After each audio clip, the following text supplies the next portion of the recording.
Welcome, everyone. Ready to dive into a really incredible life? We're talking Abdu'l-Bahá. Big anniversary coming up, right? Yeah, November 28th. Passing back in 1921, so thought we'd take a look at his legacy. But not just, the teachings themselves. This time, we're going global. Literally. The travels. Early 1900s. Amazing what he accomplished. Like, picture it. World's changing. And here's Abdu'l-Bahá, late 60s, and he's off on these huge journeys. Continents, I mean. Talk about spreading a message. In that message, unity, peace, at a time when, well, let's just say, the world wasn't exactly unified. Understatement. So, got to start at the beginning to even grasp the impact. All right, so, Abdu'l-Bahá, born Abbas Effendi, Tehran, Iran. May 23, 1844. Hold on, this is good. Same night the Bab declared his mission, key figure in the Baha'i faith. Whoa, that's way more than coincidence. Talk about setting the stage, huh? For sure. Sadly, though, his childhood wasn't easy. Persecution, all due to his dad, Bahá'u'lláh, and the teachings. Imprisonment, exile, the whole thing. Tough to even imagine. Builds character, though, wouldn't you say? I mean, the resilience that takes. No kidding. And it sets him up for what he'd become. So, Bahá'u'lláh passes in 1892.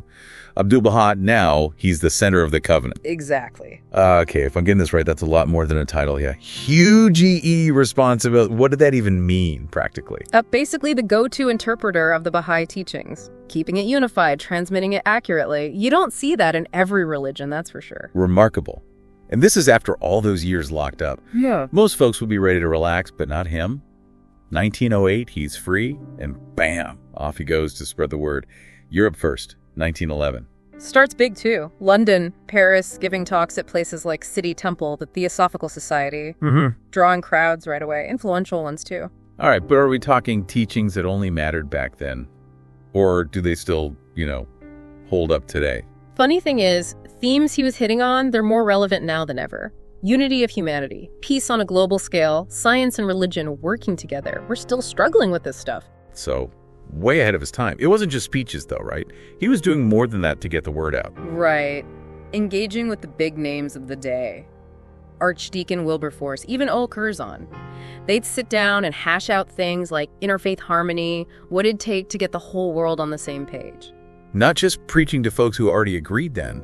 Yeah. This was going right to the source, those in power. Exactly. And this is where it gets even more interesting. Europe's a success, so what's next? North America. Whole new set of challenges for a message of unity, let me tell you. Yeah, and if I remember right, this wasn't just a quick trip over. We're talking 8 months, over 40 cities, 140 plus speeches. That's crazy for 1912. Crazy big. And right off the bat, first public address, Church of the Ascension in New York City, he goes right for the toughest topic. Racial prejudice. No easing into it, huh? That's some serious courage to just, put it all out there, especially back then. Huge social tension, segregation everywhere. Yeah, here's Abdu'l-Bahá saying, abolish prejudice, we're all one humanity. Radical stuff for 1912 America. Wow. Set the tone right from the start, that's for sure. But his travels were just getting going. That's a whole nother story, though. Got to save something for next time, right?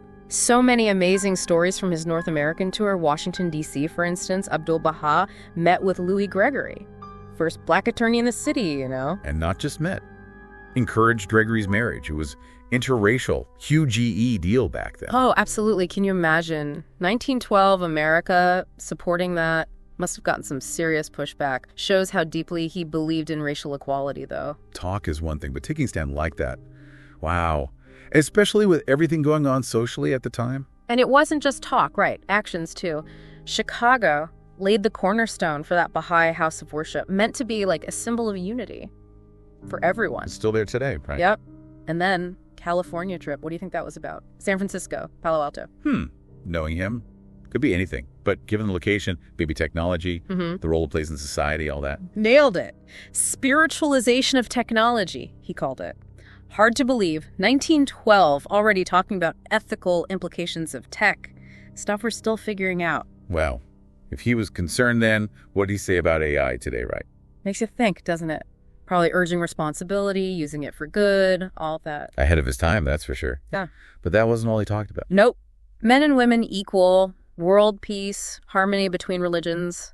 These were constant themes. And still important today, right? It's like they never get old. Timeless, exactly. And his push for women to be empowered really stood out. He saw it as essential for a good society. Over 100 years ago. Equal education, jobs. Makes you wonder, what if everyone had listened back then? Sobering thought, huh? But his words still matter. It's a fight that continues, and we can't give up on it. World peace, too. Feels kind of impossible these days, you know? So much conflict everywhere you look. Easy to feel that way, yeah. But Abdu'l-Bahá, he believed in it. Not just a dream, an actual goal. Really? How? With everything going on, it's hard to be optimistic. He thought we had to change how we think. Stop with the us versus them mentality. We're all one, humanity. Sounds nice, but easier said than done. There's so much dividing us these days. No question. He said, start with yourself. Peace inside each person. Forgiveness, being kind, understanding each other. That's where it begins. So if we each do that, it can spread. Right? Like a ripple effect. You got it. Even with all the conflict out there, every single person can make a difference. And interfaith harmony. Seems like religion often causes problems, not solves them. But he thought different. Oh, yeah. Think about it. All those travels, he was talking to leaders from all sorts of faiths. Not scared to cross those lines, that's for sure. Nope.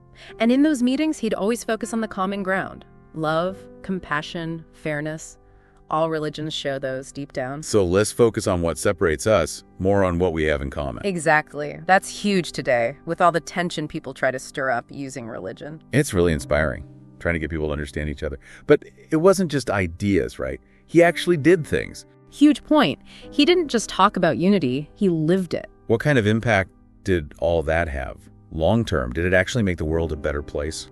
Well, for one, he really helped get people talking about religion differently, show that harmony is possible. And all his talk about racial equality, women's rights, that resonated. Still inspires movements today, even. Wow, over 100 years ago, still making a difference. That's amazing. And the biggest thing, maybe, his idea of a unified world where everyone cooperates feels even more important now. So the travels were about way more than just spreading a message. It was about actually connecting with people, inspiring them to act. You got it. But like all journeys, it had to end.